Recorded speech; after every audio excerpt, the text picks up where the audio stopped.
All right, well, how many eggs do you have in your basket? We're not talking about your Easter basket, but your financial basket. Travis Freeman with Four Seasons Financial Education is here this morning. He's going to crack the case to your financial goals. Good morning to you. Good morning, Margie. Yeah, and you have your little basket there with a few eggs in them. That's right. Luckily, I could steal this from my kids this morning. It's worked out well. I'm assuming most of us are not in excellent condition when it comes to our finances, Travis. Yeah, you're correct about that, unfortunately. You know, only 78% of people are, 78% of people are not prepared for retirement, and often it's because they put too much in their basket. And I'm sure you've heard the phrase, don't put all your eggs in one basket. Right. Well, I'm here to say don't put too many eggs in the basket. Here's what often happens. All right, let's say this represents your financial life. Okay. There's only so much space in here, right? Yeah. Here's what a lot of us do. Here's the house. We put the house in there. It takes up quite a bit of space, okay? Now maybe we have a car that we put in there, okay? Maybe a second car that we put in there. You want to save for someone's college education, you got it there.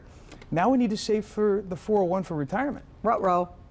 There's no space left, Right. And that's what happens to so many people. They put too much in the basket, and it's often because of that house. You're also saying chances are the Easter Bunny is not going to deliver a solid gold egg. That's right. It's probably not going to happen, right? We're not going to win the lottery. Those things likely are not going to happen. No. If you're betting on the inheritance or the lottery ticket, you know, there's a big risk there. There's a big risk that will never happen. So I always tell people, try not to spend more than 20% of your gross income on that house or apartment. Now, sometimes that may be tough, but the reason I say that is then you have 80% of your income to use for your other goals. You can put away 10 to 20% to the 401k when you don't spend too much on the house. The other thing you're not bending on is if you've been carrying a balance on a credit card for 2 years, you're done. And I mean, you're done. You find a way to pay this off. Absolutely. You're done. I call it, I'm revoking your privileges. Yeah. You cut them up, you are done. You have not proven that you can manage them appropriately, and you need to quit it. In the same way that someone that might be in trouble in other ways have to quit those bad habits,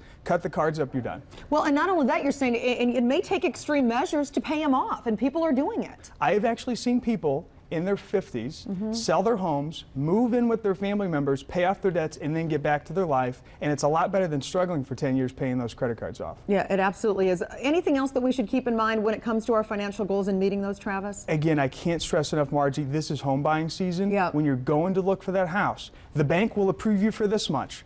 Trust me, they will. But you need to keep that in check. Otherwise, you're putting too much in the basket and you won't be able to do the things you want to do. And that loan's going to be around for quite some time. Yes, it will. Yes, it will. And that's what we need is time on our side to save for our goals. And if you're struggling to pay that mortgage off, you lost out on time. Yeah, absolutely. All right, Travis Freeman, thank you so much for your time this morning. We appreciate it. For more information on Four Seasons Financial Education, head to the STL Moms tab. John and Randy, great advice. Thank you.